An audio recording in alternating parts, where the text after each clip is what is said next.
All right, so we are picking up the story with this very dramatic moment.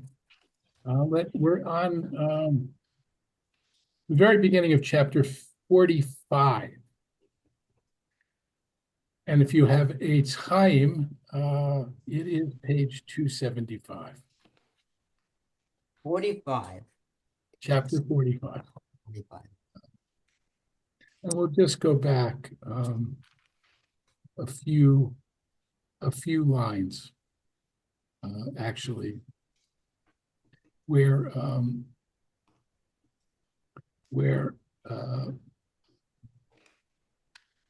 we have this Judah who is making the case to Joseph, who he does not recognize, of course, as his brother, and he's making to the case why Benjamin can't be sent back to Jacob because it must be sent back to Jacob because losing him will be the last straw. His father wouldn't be able to survive it.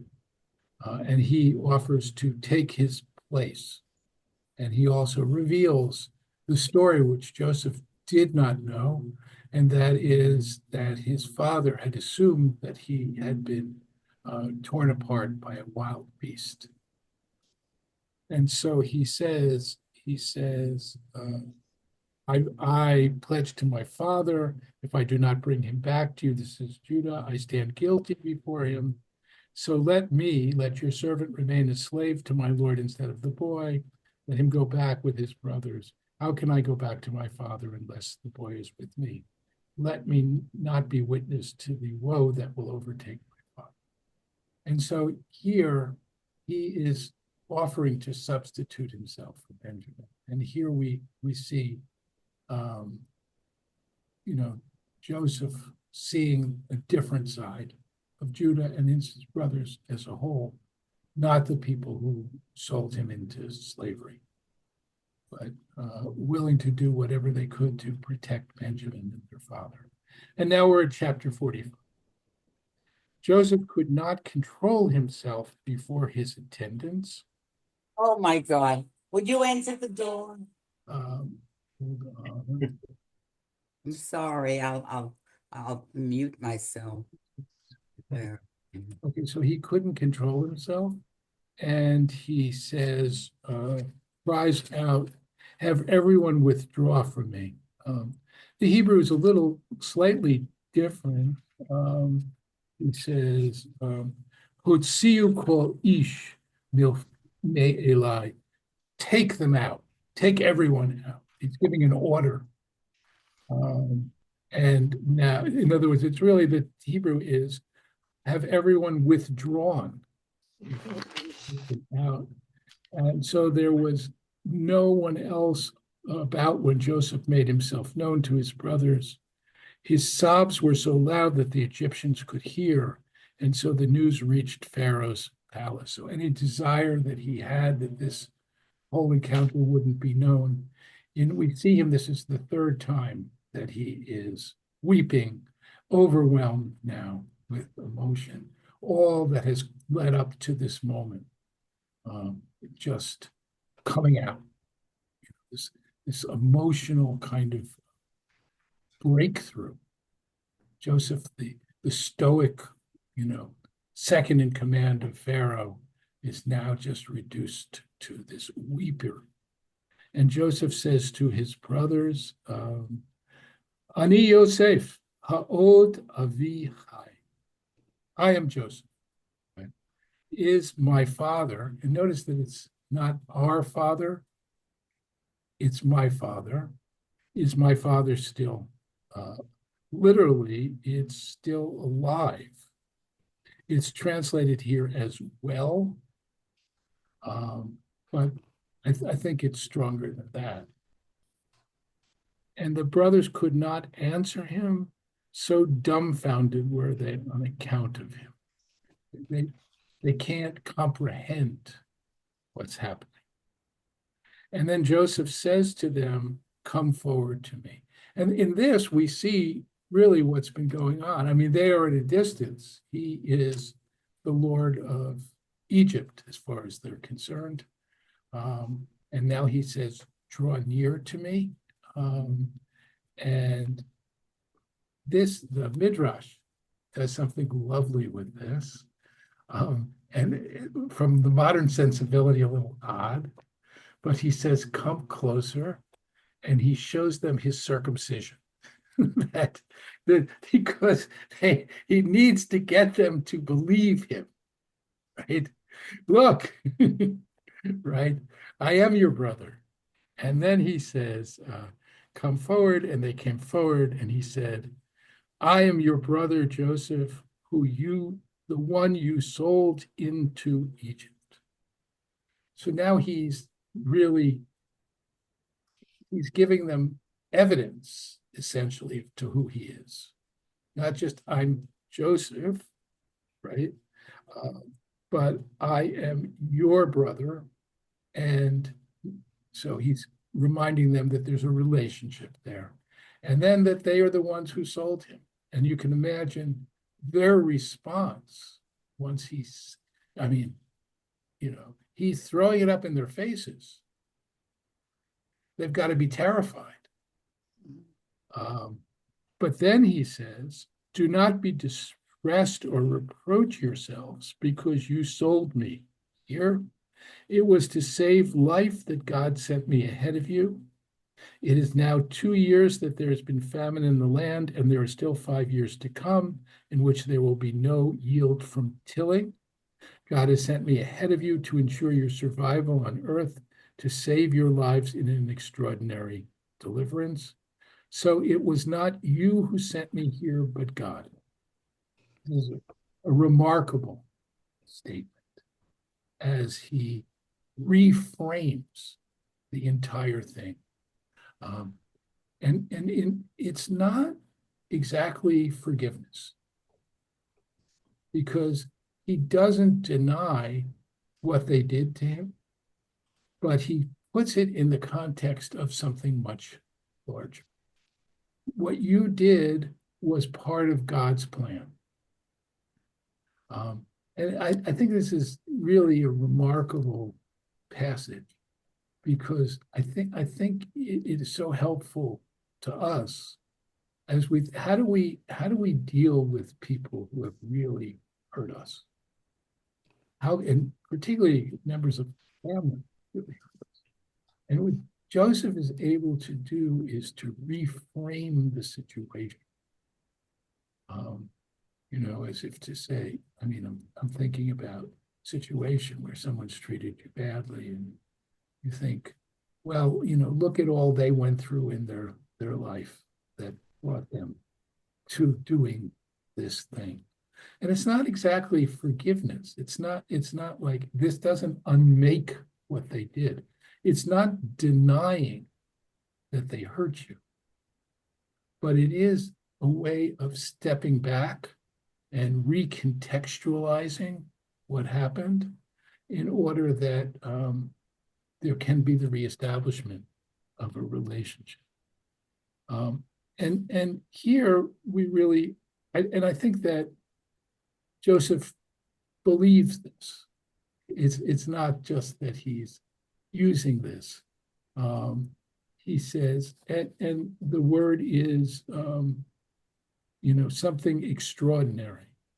So it is not you who sent me here, but God, and he has made me a father to Pharaoh, of the Pharaoh, Lord of his household, ruler of the whole land. Now, Hello? Marilyn, hold on. Can't hear you. No.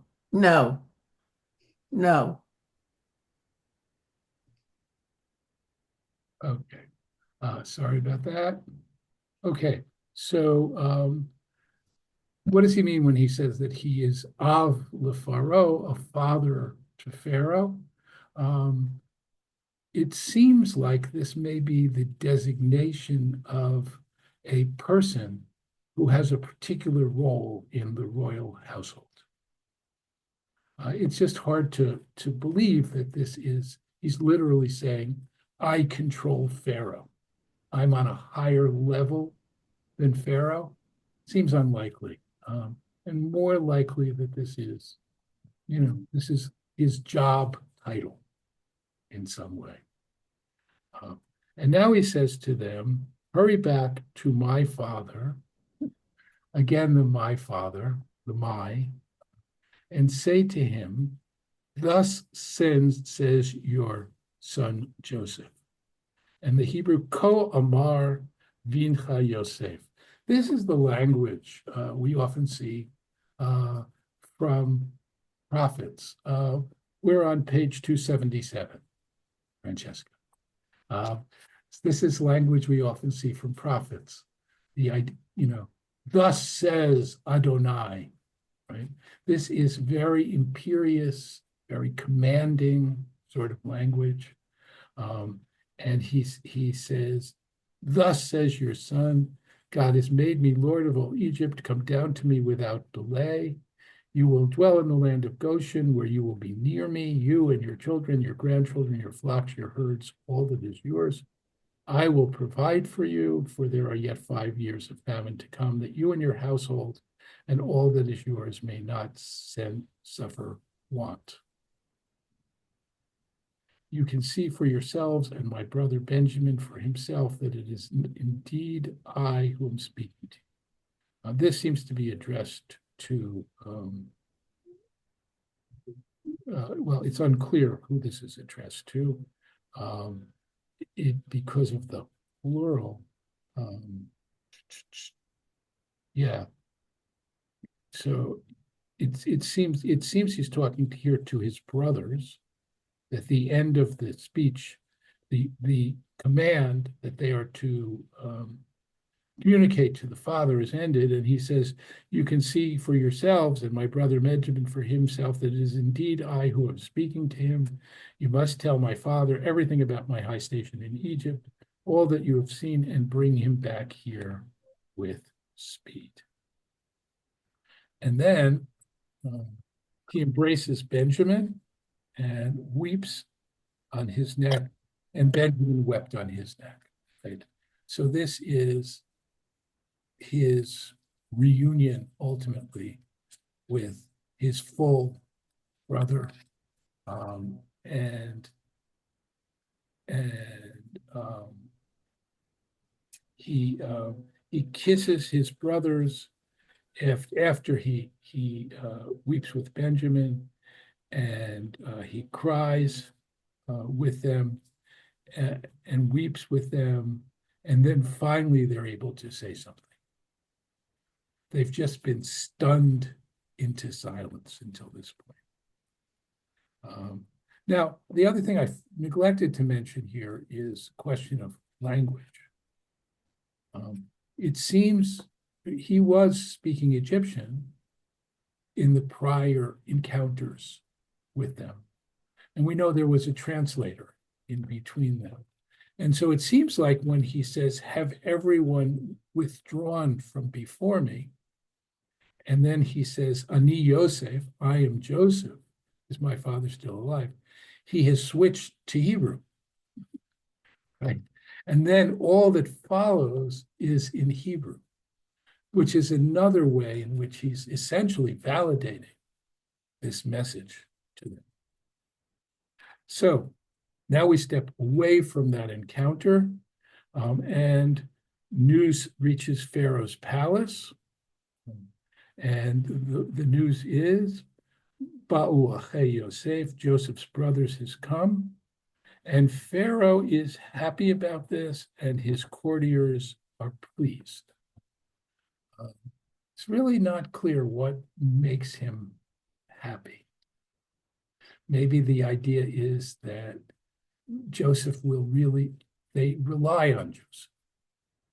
They want to keep him close. They don't want him leaving.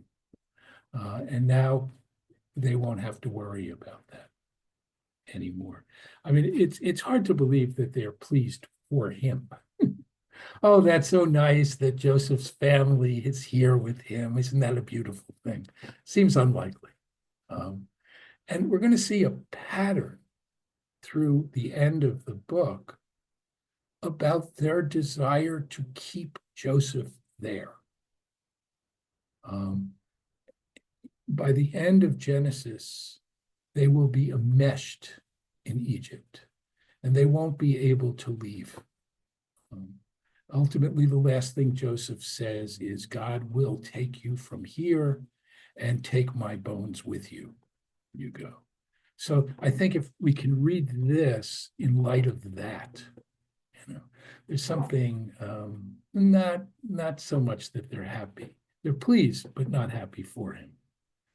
And Pharaoh says to Joseph, say to your brothers, do as follows, load up your beasts and go at once to the land of Canaan.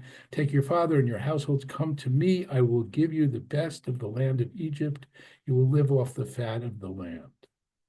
You are bidden to add, do as follows, take from the land of Egypt wagons for your children, your wives, bring your father here, and never mind your belongings, for the best of all the land of Egypt shall be yours. So he says, essentially, I'm sending wagons. This is like, well, I'll come to it in a second, but he says, I'll send wagons, these distinctive Egyptian wagons, and they should pack lightly. They won't need anything. They'll come, they'll be taken care of. And so the sons of Israel did so. Joseph gave them the wagons. He supplied them with provisions for the journey. To each of them, moreover, he gave a change of clothing.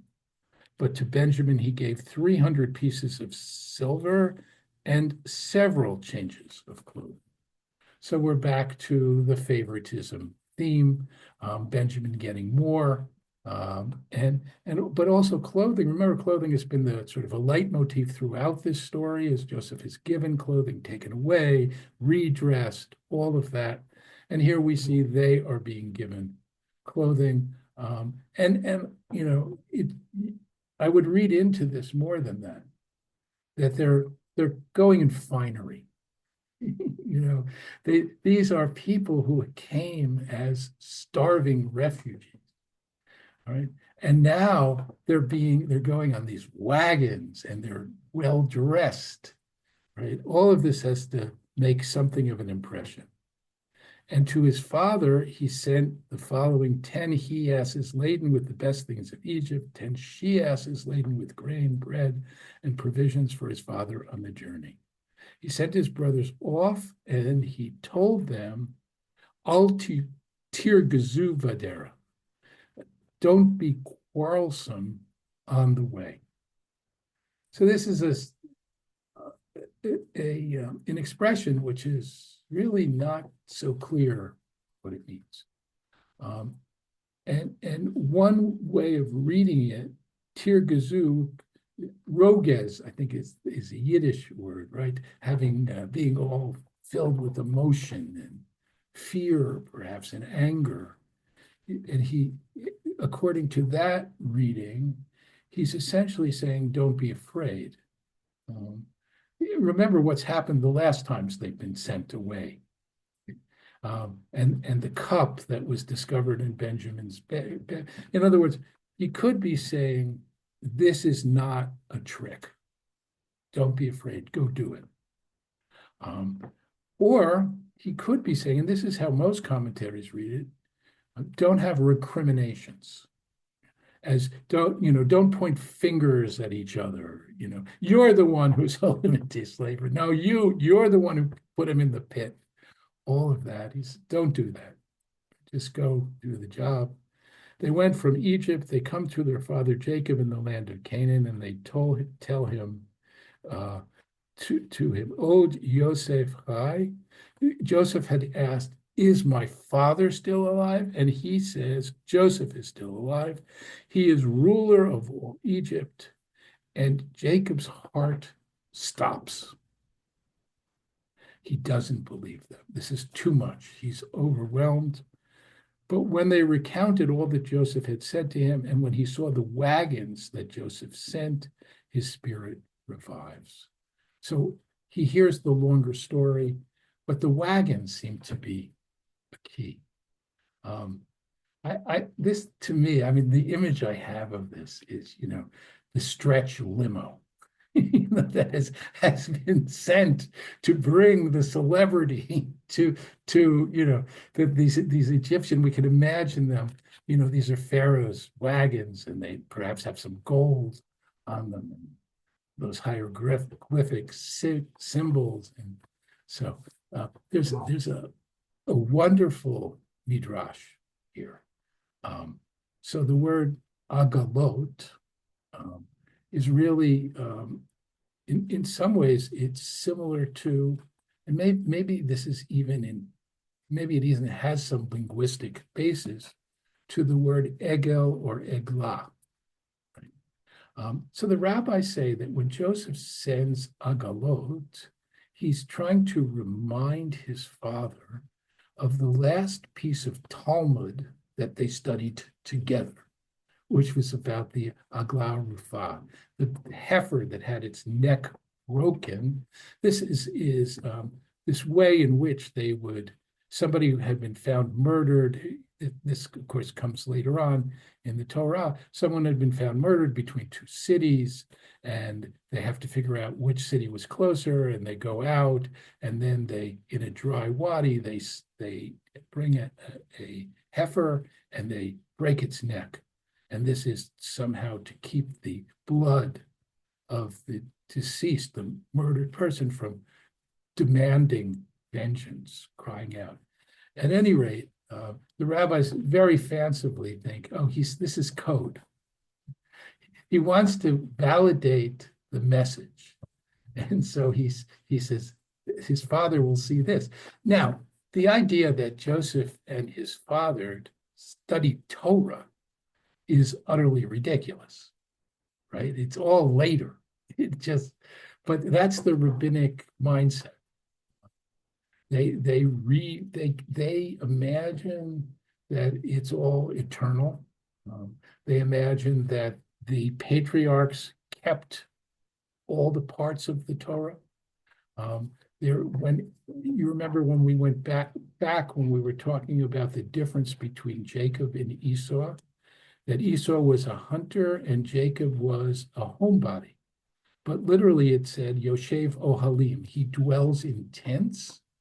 And then Rashi brings the rabbinic comment, these tents were actually yeshivot. They were study halls that had been established earlier, and that he was a yeshiva bocher. He was there studying. So all of this really is part of this very elaborate rabbinic fantasy, validating what they do and saying that it goes way, way back, and that Abraham, Isaac, and Jacob were students of Torah just as they were. But I think from the pshat, from the simple meaning of the text, the chariots, the wagons do validate, because it's otherwise, how did the brothers come back with all this stuff and these wagons and so on? And so Jacob says, he says to them, Rav, simple word, right? Too much, enough, right? He says, and then he says, Oh, Joseph b'ni chai, my son Joseph is still alive. I must go and see him before I die. So we have a sense that he feels death is near. He is an aged man. He has lived for decades under the assumption that Joseph had been torn up by wild beasts. He has been mourning him continuously since Joseph was a young man.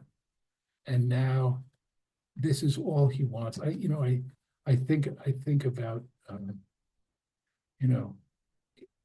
people who look forward towards the end of their life, and maybe they're ill, just want to live to the wedding, just want to see the grandchild.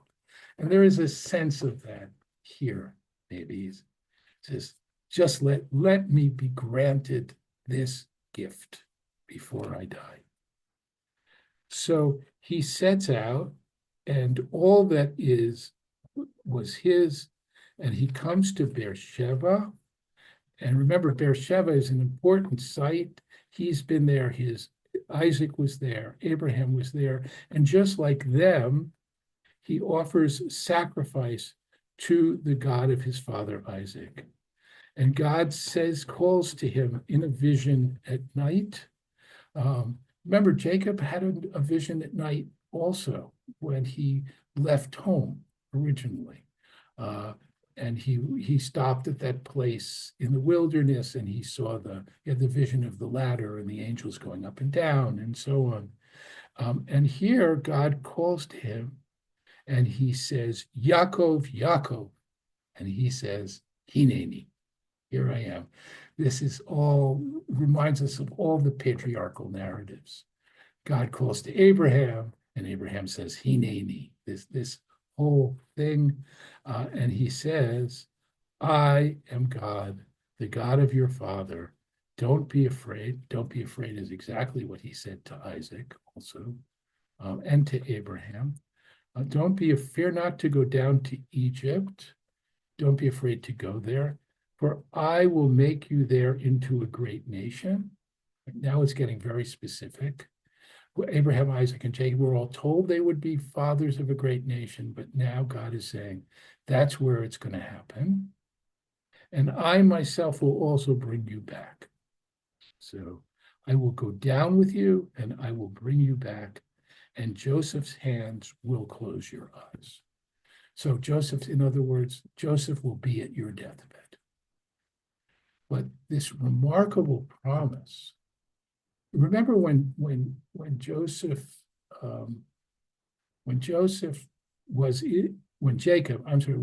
is in the wilderness, and God appears to him, he says, I will send my angel before you.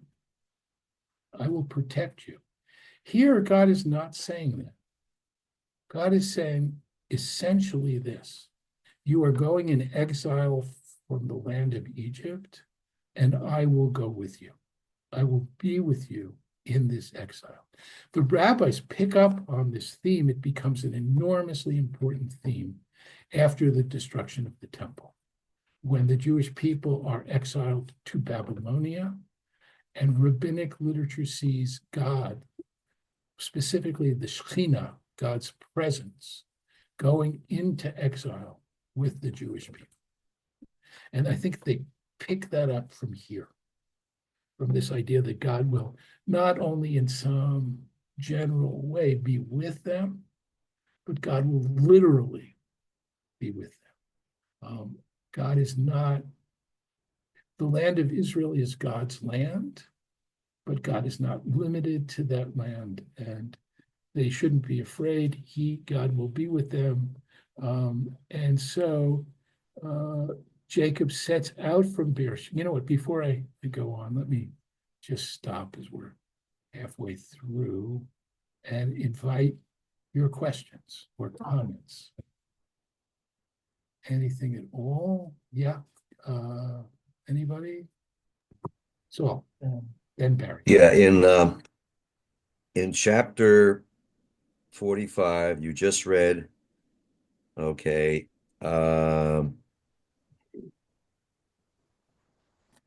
he said, Joseph said, Ha'od Avichai, Yeah. is my father yet alive? But going back to Miketz, going back to chapter 43, verse 7, okay, they're talking to the brothers that went back to their father. Sha'ol sha'ah ha'ish lanu l'maratenu lemur ha'od avichem chai hayesh lehem ach v'naged lo al kol ha'devarim ha'eleh. Right. We told him everything. So I have a feeling that he knew that all along, that his father was alive, because they said, they told, that they, this was the conversation that the brothers had with their father, with Jacob. Yes, I think that when Joseph says, I'm Joseph, is my father still alive? Essentially, he doesn't trust them. He didn't trust them to tell him the truth, right? So I think we're getting a sense that this is what's foremost on his mind at this point. I mean, the relationship between Joseph and Jacob is complicated, right? On the one hand, he must have, wondered why his father never sent for him. His father essentially sent him into a trap. And, does his father, he didn't know that his father thought he had been killed by a wild beast. He only learns that at the end, when Judah reveals it to him. And I think you could read it two ways, right? One is he didn't really believe them, or he could be saying, could it really be that my father's still alive? That thing that I had hoped for, could it really be? Less of a question than a statement of astonishment. Because I agree with you that there's been this whole dialogue, and they said, our father had 12 sons, and then he says it'll kill our father if he doesn't go back. But my own read of this is he still doesn't believe that everything they told him was the case. So, okay. Barry had a hand up. Yes, just an observation that Jacob doesn't ask, the question, how is it that I thought that Joseph had been killed, that he had been by wild beasts, that I had the evidence of his coat covered in blood. I think that Yeah, just an observation. Yeah, it's a good observation, and I wonder if when he says to them essentially enough, right? If part of that is letting go of that. I mean, he could say to his sons, how could you do this to me? You brought me the coat, right? But Joseph is alive. That's all I care about.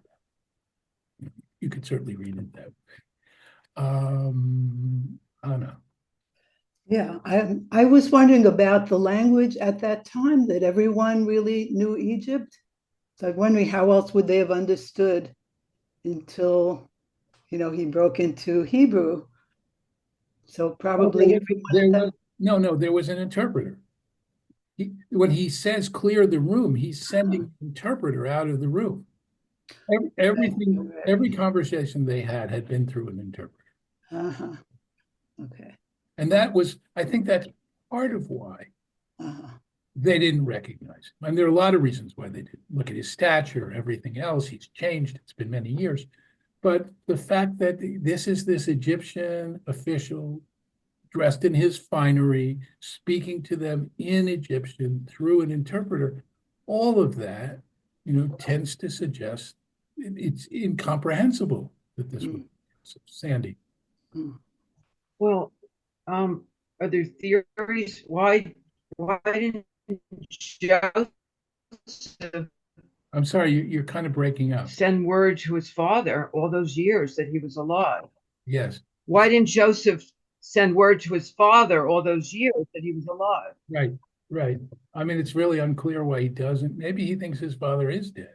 I mean, you can look at it this way. Why didn't my father send for me? The brothers did away with me. Maybe they did away with our father too. It's all of this is just idle speculation. There's really no reason, but it is reasonable, assuming that he questions his father being alive.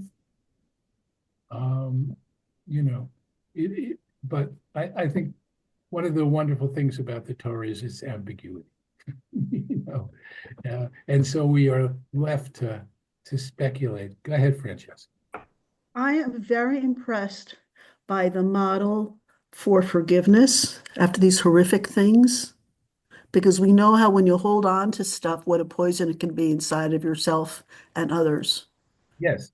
And that both Joseph and Jacob, the past is the past. The main thing, let's remember what the most important thing is. He's alive. Yes. And I would go a step further, though, as I said before, the ability to reframe things, Yes, that's what I'm talking about. enables you to do that.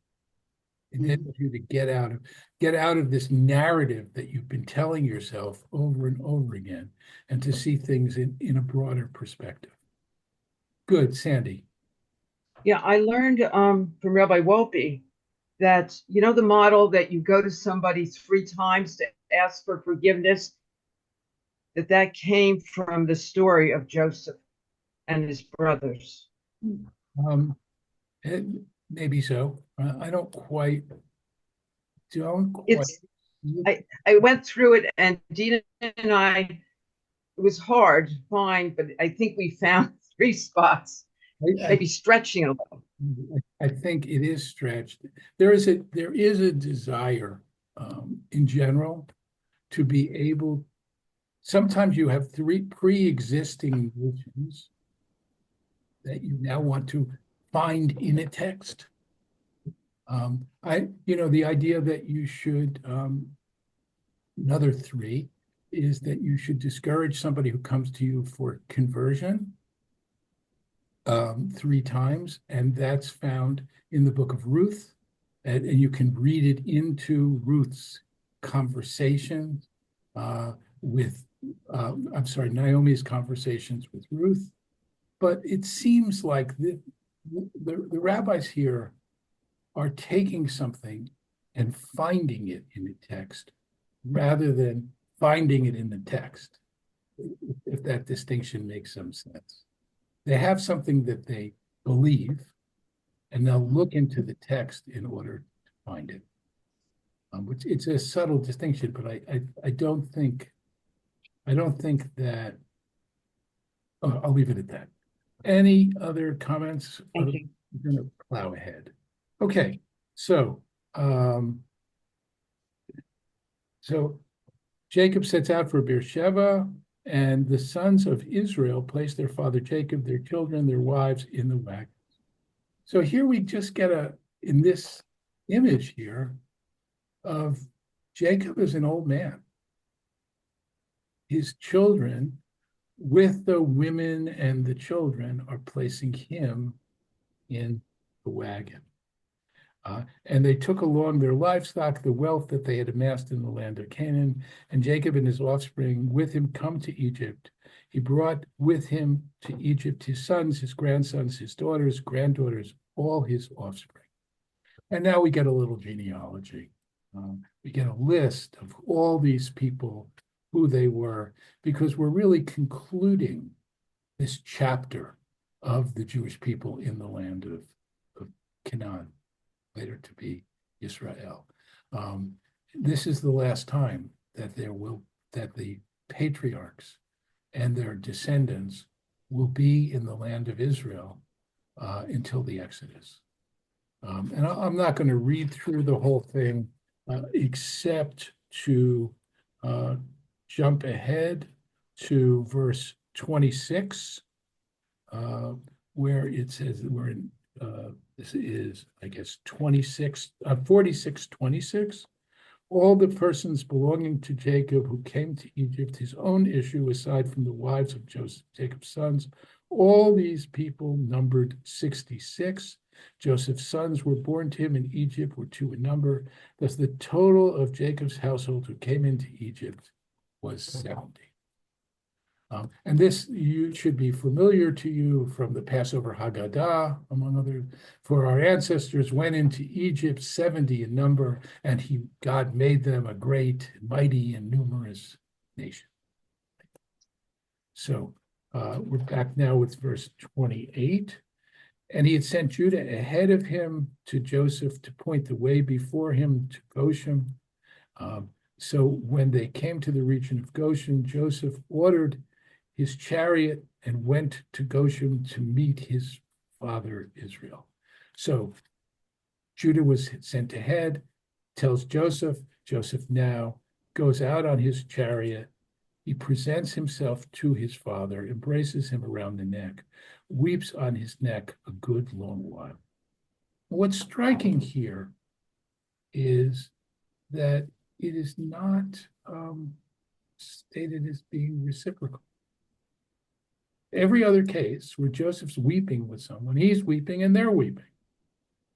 Benjamin, the last example. And you get a sense of Jacob now being kind of overwhelmed. Joseph is weeping and Jacob is standing there in amazement. So Joseph says to his brothers, his father's household, I will go up, tell the news to Pharaoh, say to him, my brother and my father's household who were in the land of Canaan have come to me. The men are shepherds. They have always been breeders of livestock, and they have brought with them their flocks, their herds. So when Pharaoh summons you, you should say, what is your occupation? You should answer, your servants have been breeders of livestock from the start till now, both we and our fathers, so that you may stay in the region of Goshen, for all shepherds are abhorrent to Egyptians. So this doesn't, on the surface of it, make a lot of sense because Pharaoh's going to entrust his own flocks to Joseph. There seems to be a sense in which Egyptians look down on shepherds, and as being kind of low class. They're not, they're kind of peasants. They're itinerants. But breeders of livestock, shepherds are people who wash sheep for other people. Breeders of livestock is a higher class of people. So you should say you have been breeders of livestock. I think that's the emphasis. Because if you're just shepherds, you won't have that status. But of course, because they're Joseph's mishpacha, they're going to have that status. They're going to have a high status anyway. Joseph comes, reports to Pharaoh, saying, my father, my brothers, with their flocks and herds, and all that is theirs, have come to the land of Canaan, and are now in the region of Goshen. Selecting a few of his brothers, he presents them to Pharaoh, and Pharaoh said to his brothers, what is your occupation? And they say, we are shepherds. They didn't do it. Maybe they missed the nuance of it. It's not clear, but the interesting thing is it doesn't matter at all. As were our fathers, we have come, they told Joseph, to sojourn in the land.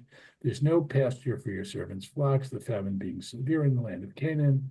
Pray then, let your servants stay in the region of Goshen. And Pharaoh says to Joseph, as regards your father and your brothers, all who have come to you, the land of Egypt is open before you. Settle your father and your brothers in the best part of the land. Let them stay in the region of Goshen. And if you know capable men, let them be in charge of my livestock. So he's not only will they be supported, but they already have jobs. They will, and they are the overseers too, right? They're called sarei mikneh. A sar is like an officer. They will. It's not that they're going to be actually working with the animals themselves, but they will oversee those who work with the animals themselves. And Joseph then brought his father Jacob and presented him to Pharaoh, and Jacob greeted Pharaoh. If you look at the Hebrew, though, Vayivarech Yaakov et Paro, he blessed him. And I think that the Hebrew here is more than, it's more than, hi, I'm Jacob, nice to meet you, or even, your majesty. He gives him a bracha. This is the blessing of an elderly man. And Pharaoh says to Jacob, how many are the years of your life? Right? And Jacob answers Pharaoh, the days of my sojourn on earth, migure, my wanderings in some ways, are 130 years. Few and hard have been the years of my life, nor did they come up to the lifespans of my fathers during their sojourns. I want to just read to you from Robert Altman, a comment that he makes in his translation, which I thought was just really well said. Altman says, "Few and evil have been the days of the years of my life. Jacob's somber summary of his own life echoes with a kind of complex solemnity against all that we have seen him undergo. He has, after all, achieved everything he aspired to achieve: the birthright, the blessing, marriage with his beloved Rachel, progeny, and wealth. But one measure of the profound moral realism of the story is that although he gets everything he wanted, it's not the way he would have wanted. And the consequence is far more pain than contentment. From his clashing with his twin in the womb, everything has been a struggle. He displaces Esau, but only at the price of fear and lingering guilt and long exile. He gets Rachel, but only by having Leah imposed on him with all the domestic strife that entails. He loses Rachel early in childbirth. He is given a new name by his divine adversary, but comes away with a permanent wound. He gets the full solar year number of 12 sons, but there is enmity among them for which he bears some responsibility. He spends 22 years continually grieving over his favorite son, who he believes to be dead. This, in sum, is a story with a happy ending that withholds any simple feeling of happiness at the end.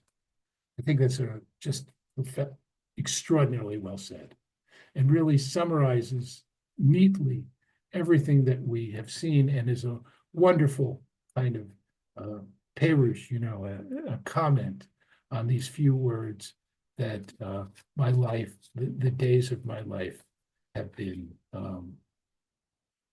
few and hard.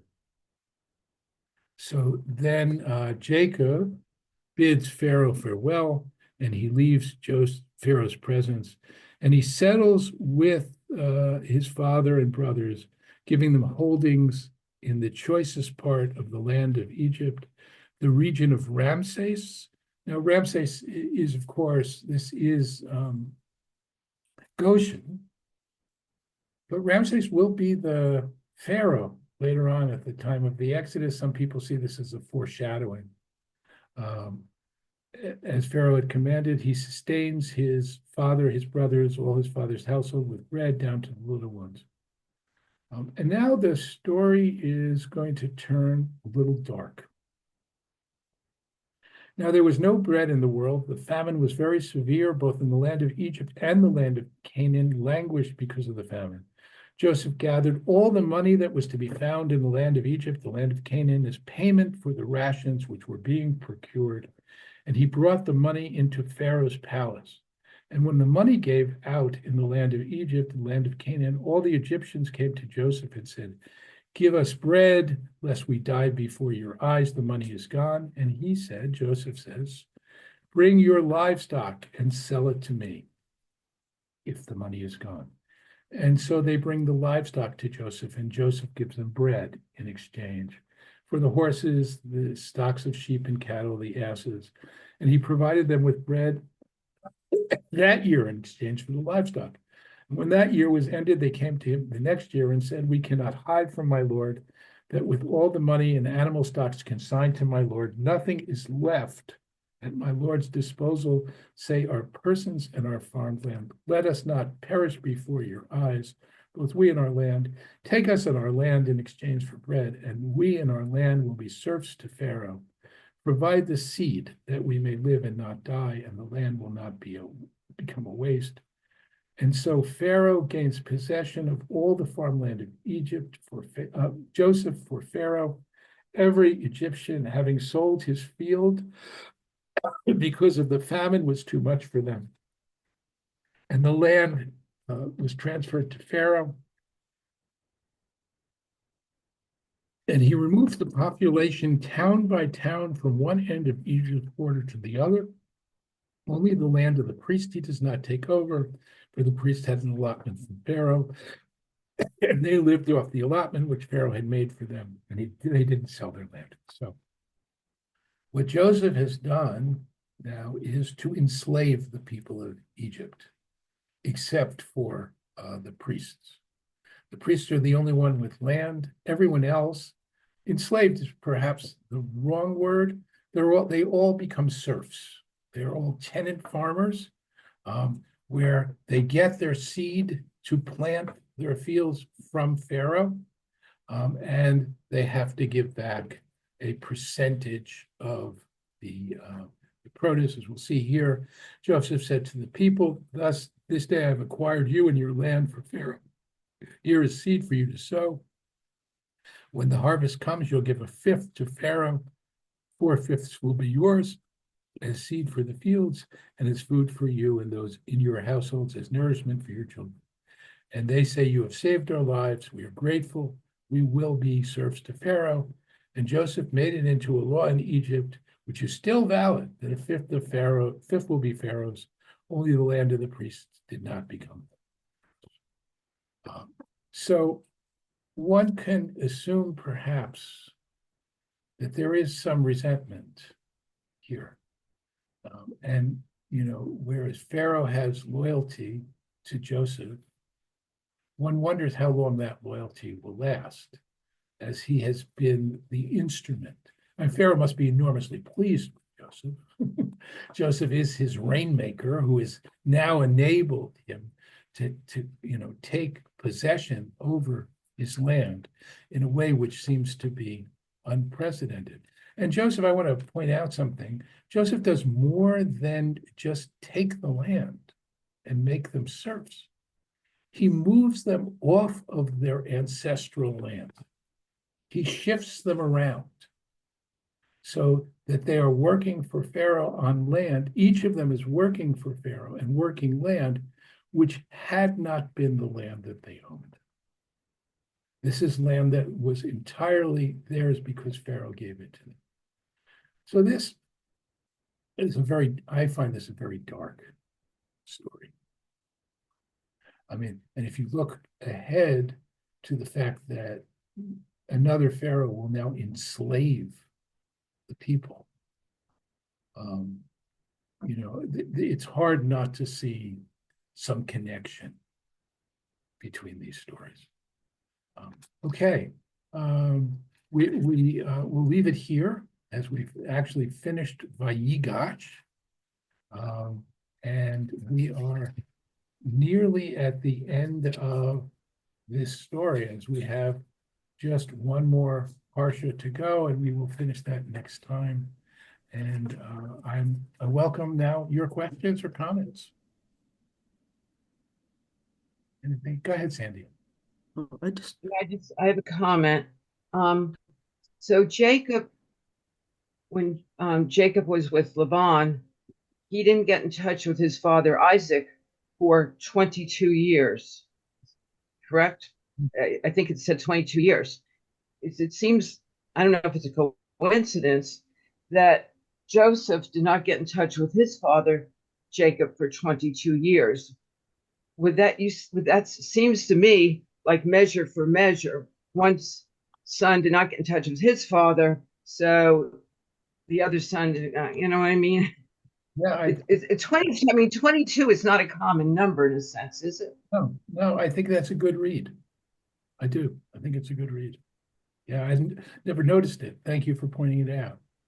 Francesca. Just so I know how to plan my work schedule, how many more weeks do we have this class? So next week is the last one? This is the last week. We will finish Genesis next week. Okay, thank you. And then my intention is to begin again in right around the time of the holidays next year. What I'm going to teach next year is a little bit different.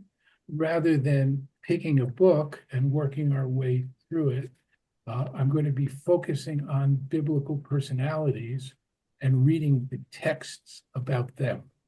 So the people I have in mind at this point, though it may change, I want to look at Moses, Samuel, Elijah, the prophet Amos, maybe Daniel. I'm not sure, but it'll, like this, it will be reading text and discussing it, but simply looking at it in a different way, looking at it through these personalities. And to the extent that I can, I will also bring, as I have here, sort of the rabbinic view with Elijah in particular. He goes through quite an evolution, and we see that not only in rabbinic literature, but also in mystical literature. So anyway, that'll be the approach. That's what I'm planning for next year. We'll be jumping around in the Bible as a whole. Any questions about that? Okay, well, I look forward to seeing you next week as we conclude our learning for the year. Thanks very much, everybody. Thank Thank you. Thank you, Rabbi.